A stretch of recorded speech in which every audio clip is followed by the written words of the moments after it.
Hello, everyone, and welcome back to another episode of our English Listening Practice podcast. I'm Lily, and we're so happy you're here today. Whether you're learning English for work, school, travel, or just for fun, you've come to the right place. Hi, everyone. I'm Mark. Today we're going to talk about something that many English learners find difficult: small talk. Have you ever wanted to start a conversation but didn't know what to say? If so, today's episode is for you. Don't worry if you feel shy or nervous. Small talk isn't about having long or deep conversations. It's simply a friendly way to start talking to someone and make them feel comfortable.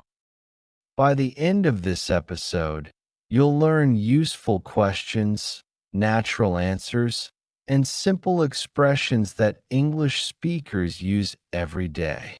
So, relax, listen carefully, and let's get started. Mark, let's start with a simple question. What exactly is small talk? Great question. Small talk is a short, friendly conversation about everyday topics. People usually use it when they meet someone for the first time or while waiting in places like cafes, buses, offices, or schools. So, small talk isn't about serious topics like politics or personal problems. Exactly. It's usually about simple things like the weather, work, hobbies, movies, travel, or weekend plans. The goal is to make the conversation feel comfortable and natural. Imagine you're sitting in a coffee shop and someone is sitting next to you. How could you start a conversation? I'd keep it simple. I might say, "Hi, is this seat taken?" Or, "This cafe is really nice, isn't it?" These questions are easy to answer and help break the silence. That's true. People often think they need to say something impressive, but a simple question is usually enough to start talking. Exactly. Confidence doesn't come from using difficult English. It comes from speaking naturally and smiling.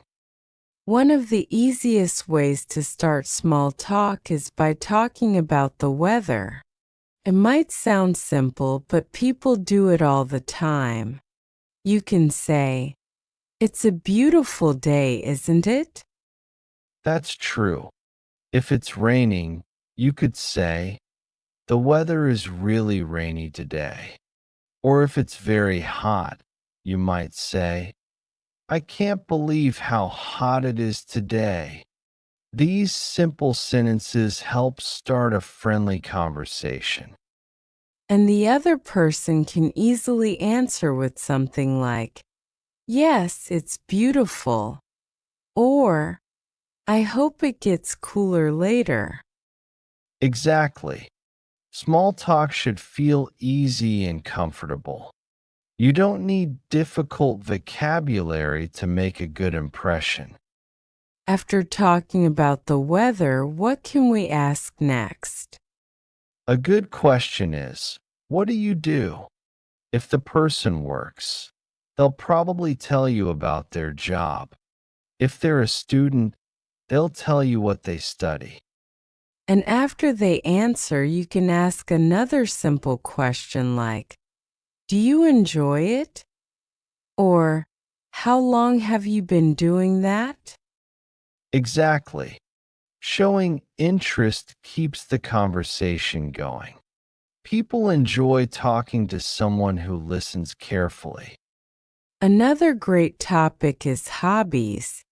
Almost everyone enjoys talking about something they love doing. That's right. You could ask, "What do you like to do in your free time?" It's a friendly question that often leads to an interesting conversation. Someone might say they enjoy reading, cooking, traveling, playing football, or watching movies. And then you can continue by saying, "Really? That's interesting. How did you get into that hobby?" Simple follow up questions make the conversation feel natural. Imagine you're at a party and you don't know anyone. Would you feel nervous? Maybe a little, but I'd walk over with a smile and say, "Hi, I'm Mark. Nice to meet you." A smile can make a big difference. That's a great start. Then you can ask, "Is this your first time here?" Or, "How do you know the host?" Exactly. Most people are happy to answer simple questions. They may even ask you the same questions, and suddenly you're having a real conversation. Sometimes the hardest part isn't starting the conversation, it's keeping it going. I agree. The secret is to ask open ended questions. Instead of asking questions that only need yes or no, ask questions that encourage longer answers. For example, instead of saying, "Do you like traveling?" you can ask, "What's the best place you've ever visited?" Exactly. People usually enjoy sharing stories, and that's how a short conversation becomes an interesting one. Mark, here's another topic that's perfect for small talk. People often ask about weekend plans because it's friendly and easy to answer. For example, you can ask, "Do you have any plans for the weekend?" That's a great question because almost everyone has something to share. They might say they're visiting family, watching a movie, going shopping, or just relaxing at home. And even if they don't have any plans, the conversation doesn't have to end. You can ask, "What's your favorite way to spend a relaxing weekend?" Exactly. The more interested you are in the other person's answer, the more natural the conversation becomes. Food is another excellent topic for small talk. Everyone eats, and most people enjoy talking about their favorite meals. I agree. You could ask, "What's your favorite food?" Or "Do you enjoy cooking?" Those questions are simple, but they often lead to fun conversations. Someone might tell you about their favorite restaurant or a special meal they had while traveling. And then you can say something like, "That sounds delicious. I'd love to try that someday." It's a great way to keep the conversation flowing. Another easy way to start a conversation is by giving a sincere compliment. People usually appreciate kind words. That's true. You can say, "I like your jacket," or "Your presentation was really interesting." Just make sure your compliment is honest and respectful. After that, the other person will probably say thank you, and the conversation can continue naturally. Exactly. A simple compliment can make someone smile and make both people feel more comfortable. Many people think small talk is all about speaking, but I think listening is even more important. I completely agree. When you really listen, you can ask better questions and give better answers.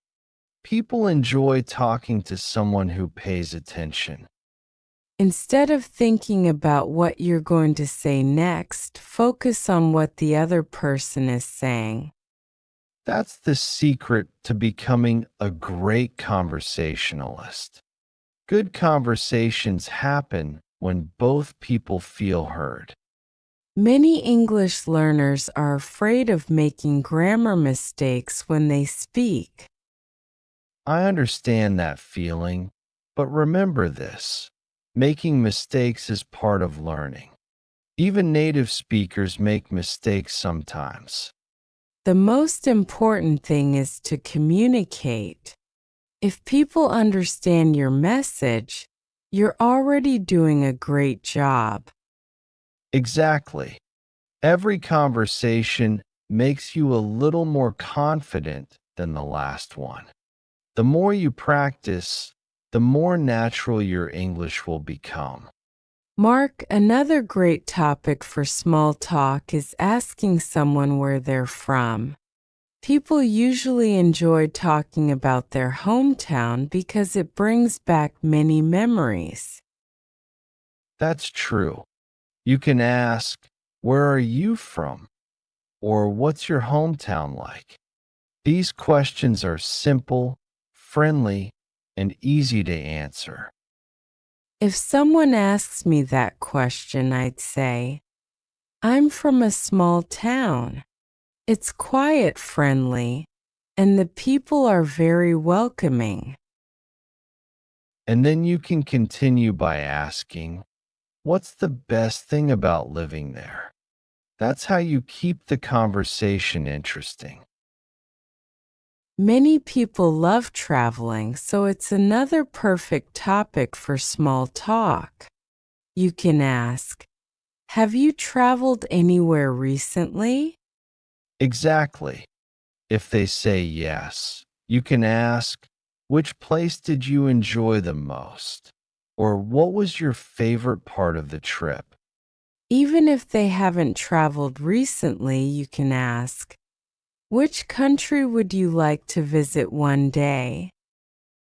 Everyone has a dream destination, and talking about travel usually creates fun and exciting conversations. One of the best feelings is discovering that you and the other person have something in common. Absolutely. Maybe you both enjoy football, reading books, learning English, or watching the same TV series. When you find a shared interest, the conversation becomes much easier because both people are excited to talk. That's why asking questions is so important. You never know what you might have in common until you ask. Not every conversation lasts forever. Sometimes you need to leave, but it's important to end the conversation politely. Right. You can say, "It was really nice talking to you," or "I hope we can talk again soon." Those simple sentences leave a good impression and show respect. People may forget exactly what you said, but they'll remember how you made them feel. Before we finish today's episode, remember this. Don't be afraid to start conversations. Every confident English speaker was once a beginner. The more you practice small talk, the easier it becomes. Don't worry about speaking perfect English. Focus on being friendly, listening carefully, and enjoying the conversation. Every conversation is an opportunity to learn something new, improve your English, and meet interesting people from around the world. Confidence grows with practice, one conversation at a time. Thank you so much for spending your time with us today. We hope this episode gave you the confidence to start your next conversation in English without fear. Now we have a challenge for you. Today, try to start a small conversation in English with a friend, a classmate, or even by writing a comment below this video. Tell us in the comments, what topic do you usually talk about when you meet someone for the first time? We'd love to read your answers and practice English with you. If you enjoyed this podcast, please like this video, subscribe to our channel, and turn on the notification bell so you never miss a new English conversation. Keep learning, keep speaking, and remember, every great conversation begins with one simple hello. Take care, stay confident, and we'll see you in our next English listening practice podcast. Goodbye, everyone.